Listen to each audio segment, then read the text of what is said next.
Hey there, I'm Jess Ray.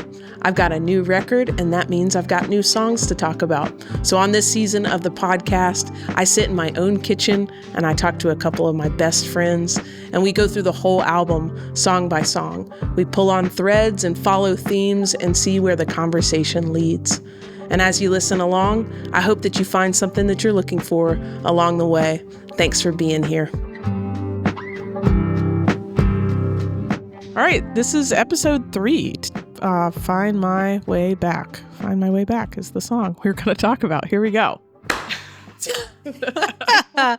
we're off to a running start. Well, hello, everybody. Thank you for coming back. I am in my kitchen, joined by Kat and Teal. And why are we in my kitchen?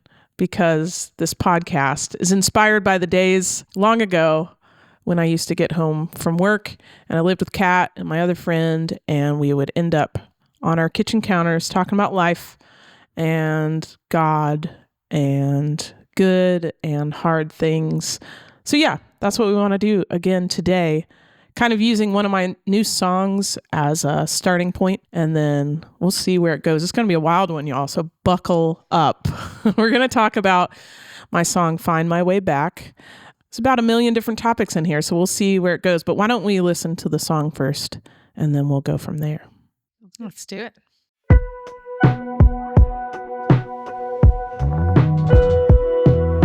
Trying to have a baby, it is still a maybe.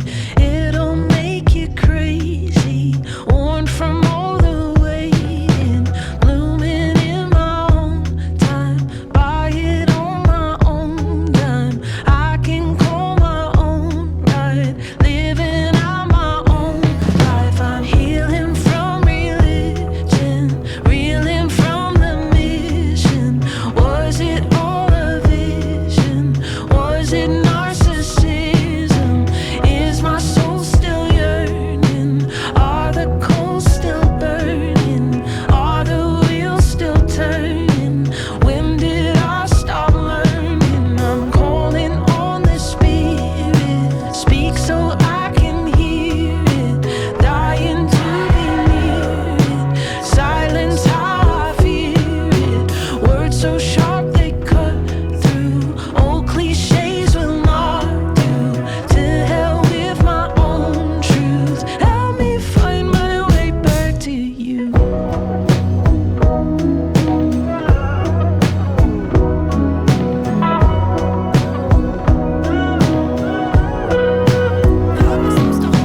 How am I supposed to hold this? 6 months and still homeless. Tell me I'm not hopeless. Tell me I'm just homesick.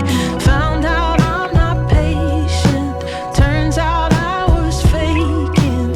Reality's breaking all my expectations. I try to make my own way, try to play my own game, try to pick my own name.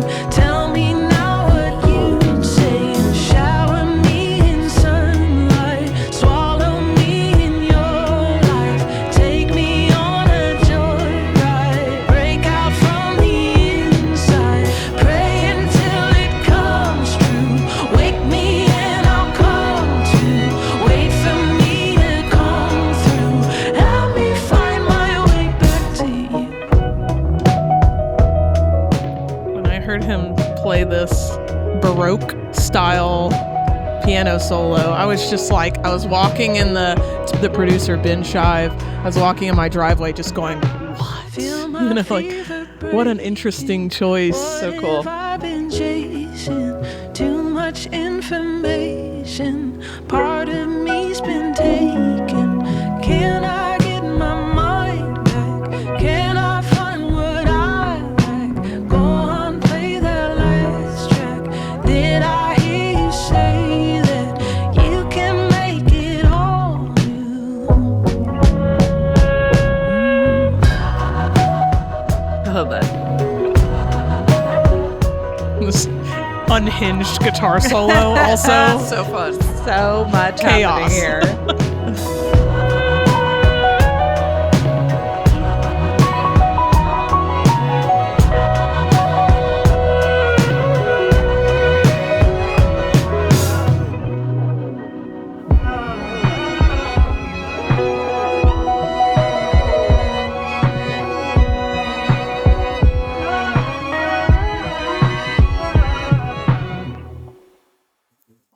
And then we're done. Wow. Woo, that was a ride. It is Jess. a ride. Oh my goodness. All right. So let's start at the beginning. Uh-oh. Can't forget that first verse. Yeah, I remember when Ben and I were working, so producer Ben Shive and I were working on this record together, and this particular song, he was like, people are going to hear just that first line, have to turn it off and go, it's just like, it hits, and it's just like people who have wondered maybe our story with all of that are getting some clarity on that. Yes. And then people who have experienced that are going, oh, I get that. And I don't know why I did that, but I started. It's very brave. With that. Is it brave? I don't know. Is it stupid? I don't think it's stupid. No, it's definitely not stupid. It's incredibly brave. Yeah.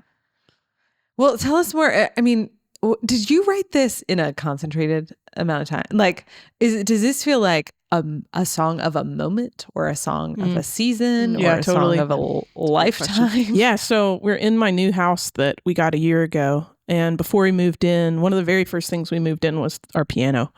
And this ceiling up here is really tall. And so when there was no furniture in it and the piano, it just was like reverberating this beautiful way. It still does, but it was so empty in here, just a piano. So I would just sit down and play this obviously incredibly repetitive. The whole song is 2 chords and a melody that is literally going da da da da da da da. I mean, it's endlessly repetitive. And so I just was processing life, singing stuff out, and that's why it's quite a journey through a bunch of different things. Every line has a lot in it for me.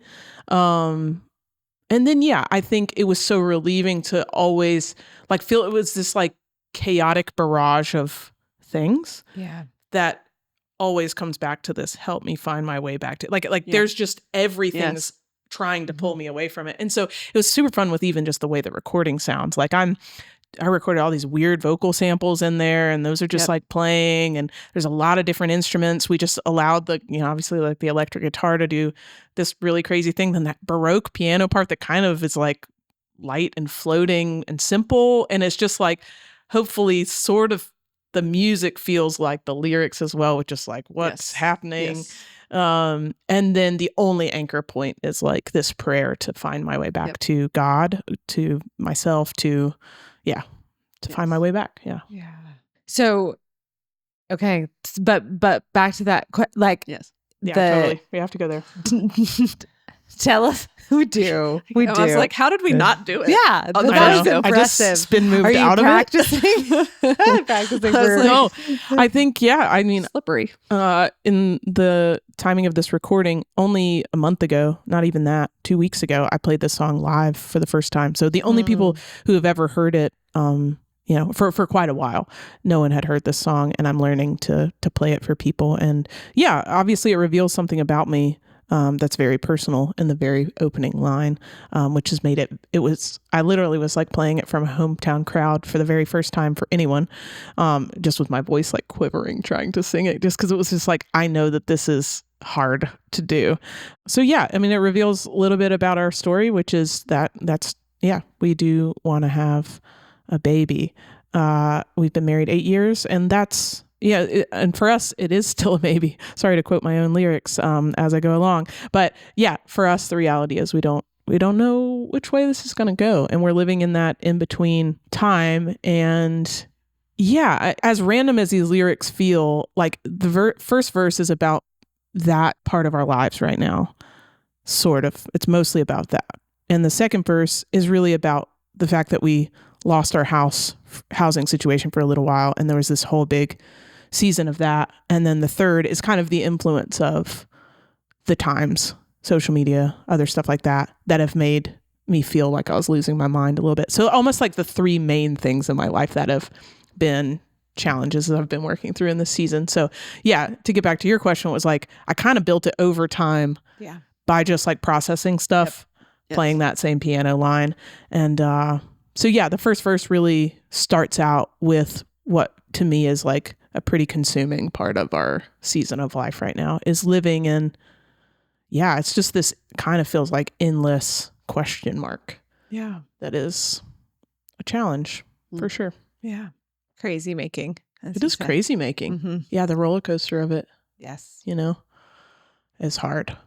It's really, really hard. And the grief has been, like, I'm saying it so clearly right now, but it's like, it's because the grief comes in such waves for me that, like, at times I'm like not emotional about it. And other times I'm so emotional, I almost can handle nothing.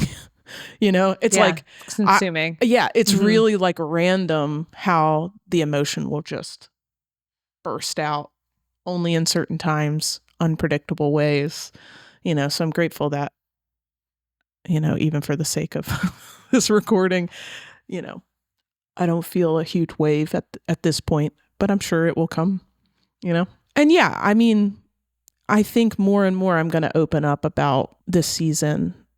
And I think in a good way, I've got my best buds here and hopefully will not overshare and find that limit of what I feel like sharing. But it's also the Lord's taught me a lot through this time. And I'd rather share some of that than keep it to myself if it's going to join anyone else in their journey and accompany them.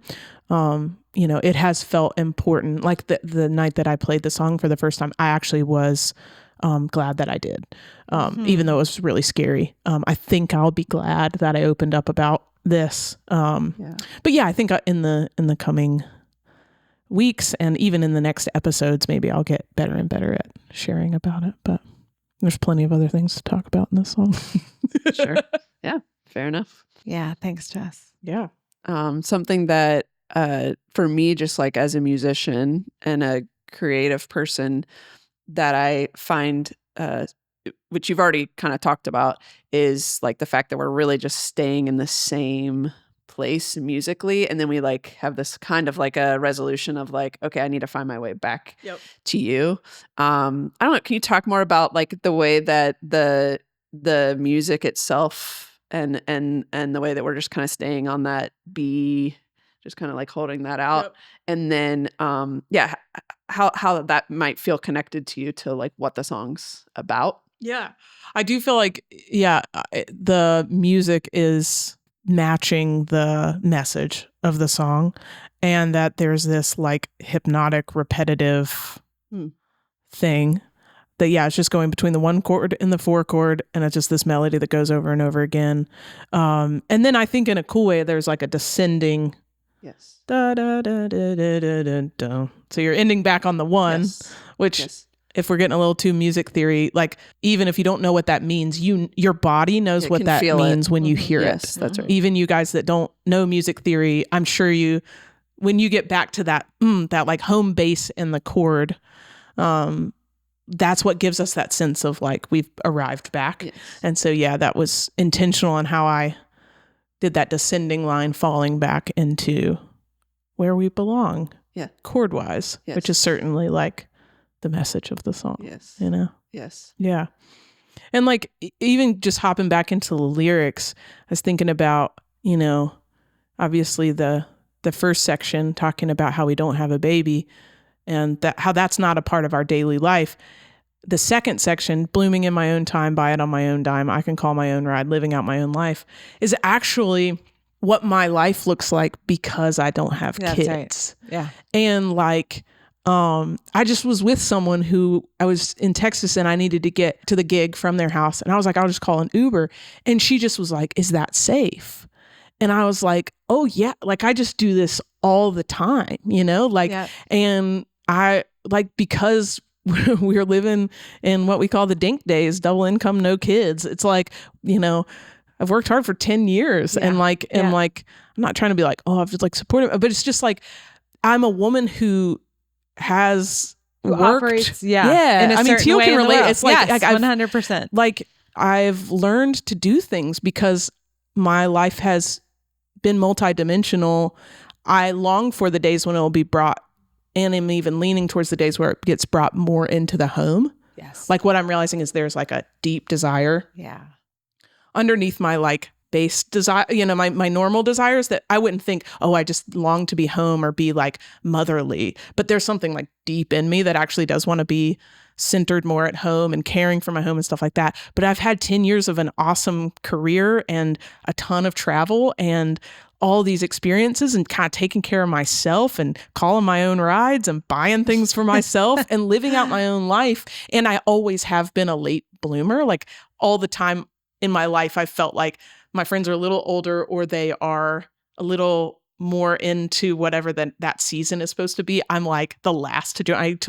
I was 10 years behind most of my friends in getting married. We don't have kids yet. So yeah, there's just this like blooming late thing that's just been true about my life. Do you relate? I relate. I mean, so you're, much. I mean, you're that's baller. so You much. just No. You jet set wherever. Get You'll out be of back here. when you're back. Get out of here. Like you take care of My yourself. husband stays at home.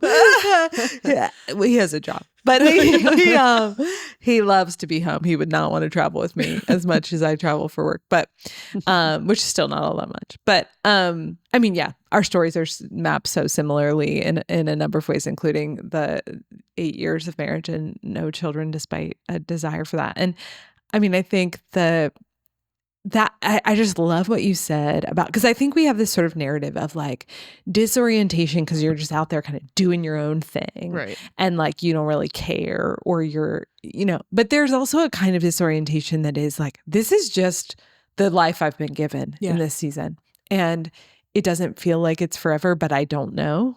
And it also comes with its own special package of disorientation when you're in that season longer than you thought you were going to be. Totally. When you're in that season in a way that feels alone, like everybody else has kind of gone a different direction. Totally. And yeah, I mean, I think there's a lot of disorientation here, but like the homecoming piece as like the sort of center point. Yeah. But it also like kind of ends a little bit like on a question mark. Like what? Totally. Are you wondering why I did that? I am a little. Tell me more. I don't know. Could you please resolve the disorientation? I tried to sing the "Help Me Find My Way Back" on the last one, and it was just like, I hate that. And so you hear it. It happens in the chords, but I think I just couldn't sing like it. An echo, it's in the I don't know ether. why. I wanted to like have the feeling that the music still gets pulled back like that. But I couldn't bring myself to sing it one more time. I don't know. It felt cheesy. It didn't feel like I don't know. Interpret it as you will. But yeah. But maybe that's also true that it's just like, it's complicated. Yeah, some days you don't feel like saying that. Totally. Yeah. But ultimately, your answer though right now is that it didn't work for you in the song in that moment for whatever reason. Yeah. Yeah. It just felt right to kind of hear it musically, but not say it one more time. Yeah. Or it's kind of like, you know what she means. That's right. Yeah, exactly. Yeah, that little walk down. Yeah. Something that I was thinking about, like lyrically, I think because of the nature of the song, just kind of being like, we're going to keep on the same chord. We're just kind of like not droning, but, to whatever degree, just kind of staying right there. That combined, like lyrically, it makes me think a lot of like spoken word and just kind of like how we're going to keep laying on thing after thing after thing after thing and kind of allow that to build up and then bring it down. And that it's a really like powerful device, I think, for sharing. Like you said, it's painting that picture of like all of this stuff. And this is why I'm losing my mind. And this is why it feels this way. And then, I'm going to I need your help, God, to find my way back to you. I do think it's influenced by my increase in listening to hip hop and spoken word. Like I would not dare to be either of those things, spoken word artist or a hip hop artist, but I can tell that the way I'm playing with words is actually influenced by that. After this, you might get some sort of collab invitation. Anybody want a feat from me on a song? Feet with an A. Yes. Feet with an A. That's right. But I was also thinking and this might be like a little too nerdy, but it's okay. There's definitely nerdy people that are going to listen to this. But it's not extreme. But I think it's the bass. I can't hear it in my head right now exactly what instrument it is. But it's like it's doing like some like octave slides. Like, totally. and like we're just like going up and down. And like that to me also, even like from a musical perspective, like we talk about all the like things that were added in that kind of like instrumental space where we're feeling that chaos, or when like we hear you say like, what's the lyric? Oh, how am I supposed to hold this? Like we hear you say, how am I supposed to hold this right before you sing it? So we have all of these pieces. But I think to me, that is such a huge part of the song. To me, totally. like it's what I think of when I think of the music, the instruments in that song is that kind of like boom, boom, and like how it's like going back and forth. And it kind of like, I don't know. It's my only point in saying that is like, I just think that that really adds to whether that was like intentional for the message of the song or it just sounded cool.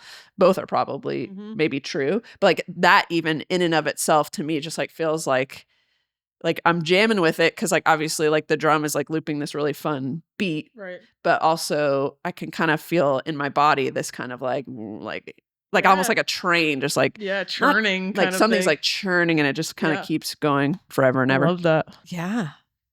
Yeah. Okay. So Jess, healing from religion.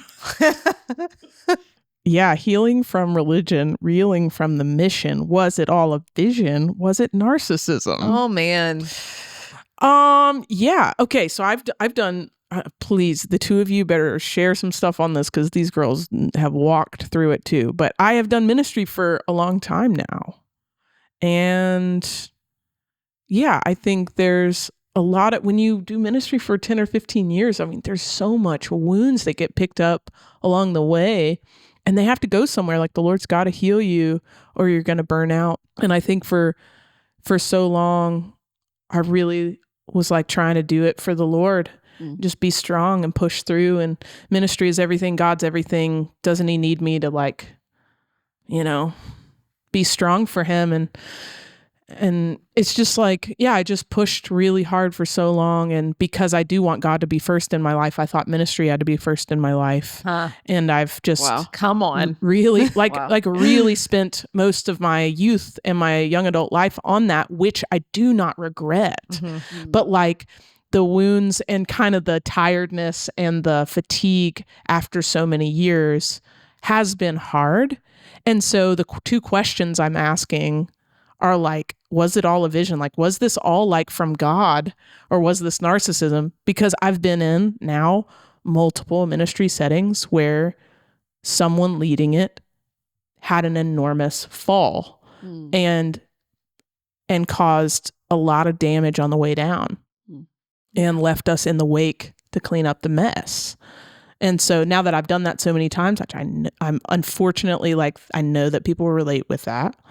And that's happened way too many times. You just get in that like, was this God? Was it a man like leading us? Was I following God? Was it, and sometimes it's like, it's both and it's just complicated. So there's all those questions around all of that come from that just being true of my life in the past 10 years and kind of stuff I've had to work through. Yeah, take it away. Loving this topic. Oh, where to start? No, I actually thought that, the reeling from the mission struck me more than the religion piece because I wonder if that's generational. I like wonder if it's a little, we sort of grew up in our kind of lower church context. Now I'm sort of more on the Anglican. I'm definitely Anglican. You are My Anglican. husband is an Anglican priest. I'm Anglican. But Thank God. but this sort of like the mission as the kind of the thing we're all in service to, and I think the question of like how does that relate to Jesus? I mean, I don't know if I can say it any better than your sort of like point about like when you want to follow Jesus and you love his people and his church, it can be so challenging. I'll say it in the negative. It can be so challenging to separate like what those things look like, because often they do look the same, like in a sense, right? And I love the church. Like I am so grateful for the ways the Lord like has called me over a lifetime to serve his people so far. But I just, every time I feel like when we come to Jesus, that is the voice I want to hear, not the mission. Right. Totally. And I think the more and more that is driving, but it took a long time to be able to recognize the difference for me. Yep. I think for me, like I love like the follow up to it, like where it's like, is my soul still yearning? Are the coals still burning? Are the wheels still turning? When did I stop learning? Calling on the Spirit, speak so I can hear it. Like all of this, like I absolutely relate with the concept of like, am I serving God or am I like calling God just like my boss, like I do for anything else? Or is there like some like, vanity or narcissism involved in this ministering I'm doing right now? Or am I, like, I think those questions are always good to ask. And then I love how like you then start saying like, is my soul still yearning? Are the coals still like kind of like, am I still there? Like the mission or the ministry did all of this, but like what's still here, like I love that line, like, when did I stop learning? Calling on the Spirit, speak so I can hear it, dying to be near it. And then it does go to silence how I fear it, which is an interesting place to go immediately after that. And I don't know if that's just like was the best place for that or if it follows all of that. I would be curious to know that. Yeah. And then I know I'm just quoting your song, but like it's helping me to kind of relay it. Words so sharp they cut through, old cliches will not do. To hell with my own truth, help me find my way back to you. So like I love the journey of that. I mean, obviously we started this verse with trying to have a baby. So what is it even about that? Yeah, at that point. Yeah. So that's where I some of these I'm curious on some of the connections. Totally. So like it goes from which I mean like you're just like a poet, so you don't have to explain yourself. Like let's be clear. But we're just for the people we're wanting to like share. I don't know. I just would love for you to talk about this. Yeah, section. I love that. Yeah, I think you're pointing out it correctly that it's like, gosh, it's almost like I sat down and I was being brutally honest about where I find myself. Yes. And the loudest thing in my mind probably is the fact we don't have a baby yet. Next to that, I'm thinking I do love my own life and there's some good things about it. It's taking time for this to bloom, but I'm living the life that I have. But gosh, I am tired because I've been doing ministry for so long and I got some big wounds. Yes. Like, is my heart still alive? Is kind of like the next section. And I think you're so right that like this back half of this verse is answering those questions of like how am I doing after all of the religion and mission and all of that. And then the calling on your Spirit, like it's really like calling on the Spirit of God to speak to me. And that's why I say speak so I can hear it, silence how I fear it. It was really just me saying like, I'm afraid of you being quiet. Like, I don't want you to be quiet. I have to hear your voice. And that's just been true. I mean, I've seen it in both y'all. Oh my gosh. Cause again, we relate, unfortunately, all of us do, on walking through wilderness seasons. And if you do not have like bread from God, something God is saying to you, it is a despairing place to be in. And so it's just like, I need the Spirit to talk to me. And then, just the last bit is just how like that word from God is sharp enough to cut through everything else. I cannot handle any more Christianese spins on things, putting a bow on all of this. I cannot handle any more cliches. And then, of course, the whole like to hell with my own truth. Like the idea that I would be the generator of the word I need is like such a dead end, like I need a word from God. I don't want to come up with my truth, my own version of it. I need his, and then help me find my way back to you. So actually getting to talk it out, I'm like, there is somewhat of a path through. There is. There totally is. It just is like crazy. Yes. I mean, the one thing that strikes me just to sort of pop back is just the degree to which it has been true for me, at least, that when your path diverges from what you think, and specifically around children, the way that causes you to look back on and take a kind of stock of your own life and and how difficult that can be. The sort of like, what do I have to show for my life? What is ministry? Like in other ways that I have parented, and sort of brought forth, like birthed things like, is that enough? Does that count? Yes. And so I just can relate to a lot of the questions that are coming up here, because I think but I think that's true in life, right? Like that when we are just, of course this is going to happen, or this has been the path most people have taken around me. When that doesn't happen, it causes like a kind of disorientation that just, raises a lot of things to the surface. Yeah. Oh, I think that's such a great way to put it. And I'm even like, my heart is also thinking about like my best friends who aren't married, where it's like, if you don't have 100%. One of those parts of your life, marriage or children, which are such fundamental core things that, it's just like, and then you live in a context where your friends are married or have kids, exactly what you're saying. It's like, if your story doesn't have that, you comb over your story going, then where's the purpose? Where's the meaning? When it's like full of purpose and meaning, it's full of meaningful connection and people and outcome and bringing things to be. Yes.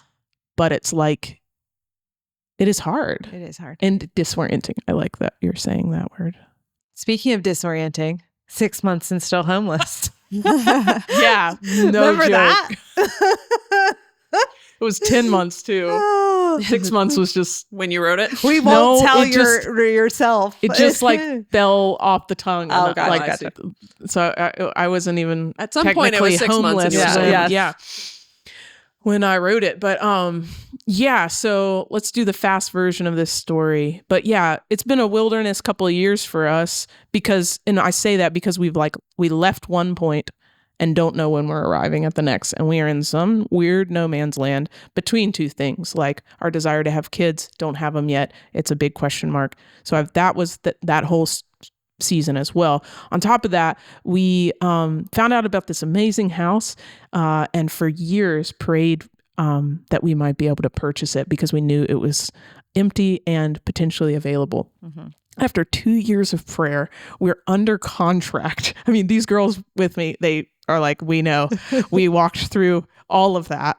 After 2 years of prayer, that house is under contract. Our dream is coming true. What is happening? How is this possible? God, I love following you and your voice. It's like nothing else, like to follow your voice and to pray and see you move things on our behalf. And I'm just like, wow, God, this is amazing. We sell our house in order to move into this new one. We're days from closing. And there's still like a couple of electrical and water things that need to be fixed. So we move into my brother's house just for what we think will be a week or two. And 3 days after we sell our house and have moved into my brother's, we get word that the door has entirely slammed into in our face, and we will not be able to purchase this house. And we're devastated. I even remember a time before that when I said, that's the worst case scenario. I'd never want that to happen. So we're sure this cannot happen, right? And I was reassured multiple times, everything's going to go through. It's going to be fine. And then our worst case scenario played out, and we lost the house that we were dreaming about and entered what ended up being 10 months of living with my older brother and his wife, who's one of my best friends, and their 4 kids at the time. We lived in their over the garage apartment for 10 months. And I'll fast forward and just, eventually the Lord did open up a door to a whole different house that is really a dream. It's a beautiful retreat in the woods. It's way up in a different part of town that's near my family. So if you drive out my driveway, one way or the other, both of my brothers live within 10 minutes, and all of their wonderful children, who are my best friend's kids, but also my nieces and nephews. So I have 9 nieces and nephews within 10 minutes, and a pretty beautiful life here in this house. And here we find ourselves where we are right now. Yeah. And stunning. It's been a detour, or it's not even a detour. It's like it was always the path, but it was a hard one to go on. And we're still kind of getting to where we can like tell it like a testimony because it just Sure. it stung so Yeah. bad and it was so disorienting. Yes. Yeah. Like not only to be homeless, that's disorienting, but to have thought I was hearing God Yeah. and he was doing this miracle on our behalf. Yes. And then it was just like, swoop, we're going that way instead. That was certainly disorienting. Ugh. So many fundamental sort of life things know, happening in that. in that season. I know. Totally. Well, there's like, it's those things in life where you're like, did God tell me that? I think so. And then you do the thing and it doesn't work out, but it was like a stop on the journey. Yep. Like God led us to that stop. Mhm. Totally. And then now he's brought us to something way better. Right. And because what he has is always best. I don't know, like, but that concept of like, I think about like Paul, where he's like, he was gonna go one way, and then he had the dream about, I believe, the Macedonian man Mm. who's like, come Yeah. help us. And he's like, sorry guys, that's where we're going. I know we said God said go there, but now God's Wow. saying go here, it makes me think of that. But Yeah. those, No, that's but gosh, that happens all the time to people all the time, Yes. in Yes. all sorts of different ways.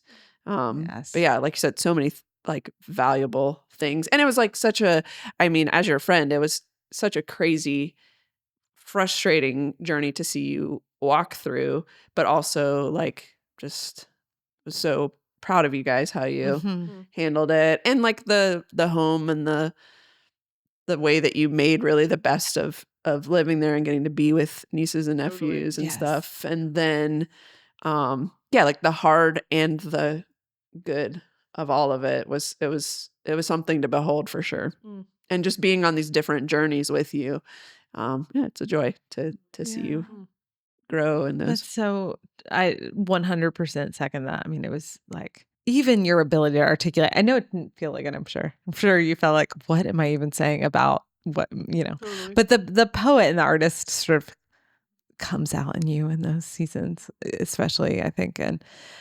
But I think what's interesting about this, or notable, worthy of note in this song, is like the home is like my way back to like the person of Jesus, right? Like it's not help me find my way back to like a pre-disorientation state, or like a Totally. good testimony, even like a way Whoa, to yeah. tell this that feels like a package I can hand off to Yes. people, Oh, That's so true. Yep. and That's like so it's still, and maybe that's the reason in some ways for the end that feels kind of nebulous and we're not totally Totally. sure, because it's like this is a relationship.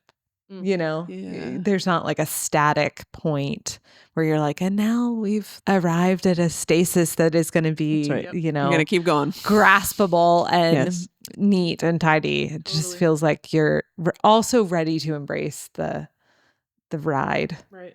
that you take us all on. Oh, thank you for clarifying that, because it's like, it's not help me find my way to like my dream or No. the answer for this wilderness or the other side of this no man's land or whatever else. It's like it really is back to a person who can satisfy and like, try to make my own way, try to play my own game, try to pick my own name. Just surrendering the me in control thing and giving myself to the life and the joy that is relationship with God. And the fact that it is the only thing that can satisfy or anchor someone in those seasons of wilderness. Or like I was thinking about your hot air balloon thing, where it's just like Kat's The been in a hovering. season where it's just like we don't know which way it's going to go. And it's just this endless hovering. Mm-hmm. And that's an exhausting place. And I know that people listening, and then all three of us have our own no man's land. Or like I think of my sister and brother when they were in Israel, they visited Jordan. And to get between those two countries, you have to entirely leave Israel, walk through literally a desert for a bit, and then you arrive at the checkpoint for Jordan. And so you just kind of have to walk through a desert. And I just see myself Yeah. or other people when they tell me like they're between 2 points, and I just see us like this nomadic, burdened, carrying our stuff, walking through desert between two countries. That's the image that's in my mind and feels so relatable. Well, y'all, this has been a good convo. Any remaining questions? These random lyrics. Well, I love the like towards the end of the second verse when you've got us like, swallow me in your life, like take me on a joyride. These like images that feel like playful and also kind of unexpected in a sense. Like if what we're talking about is disorientation, like these are big.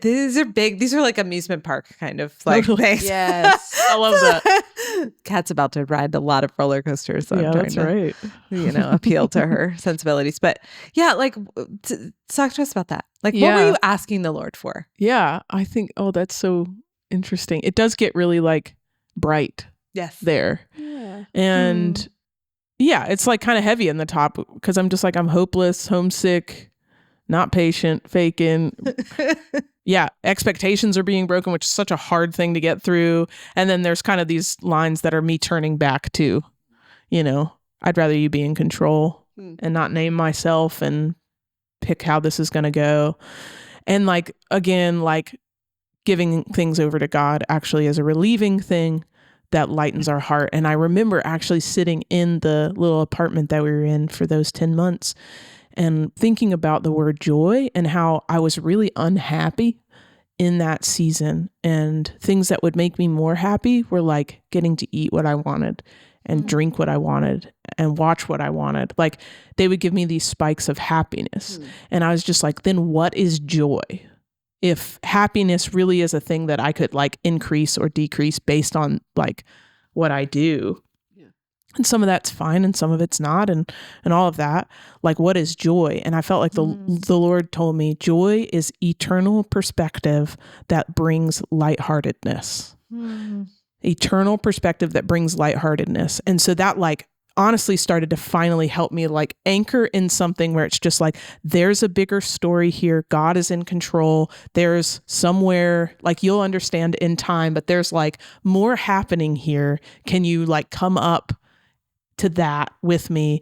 And actually as a result, lightheartedness is the result. And so that's why that like back half is just like trying to it's playful. It and is like so shower me in playful. sunshine, swallow me in your life, take me on a joyride. I don't know where that came from. I was just like honestly trying to like rhyme those sounds, sunshine, life, ride, inside, all of that. Yeah. Like I was just trying to, so it was just a path of, I probably was playing with the word ride until I got on like joyride. Like that's so fun. It's so fun to go on a joyride. Can God take us on a joyride? Amazing. I want to go on that. Break out from the inside. And then pray until it comes true. Wake me and I'll come to. Wait for me to come through. Help me find my way back to you. So it's just this thought that's like, God, come on. Like you could pray for me or other people can pray for me till it comes true. Yeah. Wake me and I'll come to you. Wait for me to come through. Help me find my way back to you. So I think it was intentionally like lighthearted to feel like we're kind of soaring up over things. It doesn't mean that's not there, but it's just like, I need lightheartedness in my life. That is something that is just like not true of me a lot of the time, that I do think is actually available to a believer, even if your circumstances are tough. Yep. But I'm still learning that process, I think. I love that. Eternal perspective that brings lightheartedness. I'm going to steal that. Please. Please. It's like, I think because my whole life I've heard like joy and happiness and you can kind of like mix those. Then you're like, what the heck is joy? What is joy really? Well, thanks guys for listening. There's a lot Thank of you joy again to Kat and to Teal for being here with me. And we're having a blast. We hope you are as well. Thanks so much for tuning in and we'll see you next time. Well, hey friends, hope you enjoyed that conversation. And if you really enjoyed it, I hope you'll leave us a comment or a really good review, or you'll send it to a friend that should hear it. If you're looking for me elsewhere, I'm mostly on Instagram, but I have also started a Substack where I'll be sharing prayers and devotional writings and poems, and I'd love to find you over there as well. Before I let you go, I got to say some thank yous. First, thank you to Kat Miller and to Teal Wojcicki for being in this conversation with me. Thank you so much to my husband, Kyle Langdon, for producing and engineering and editing this podcast so that you guys could hear it and see it. And thank you so much to my Patreon community who has funded my music career for the past 5 years. If you're interested in becoming a patron at a free or paid level, I would love to have you on my team and stay more in touch with you. So go to patreon.com/JessRay to sign up. Thank you guys for listening. We're going to catch you next time. Bye.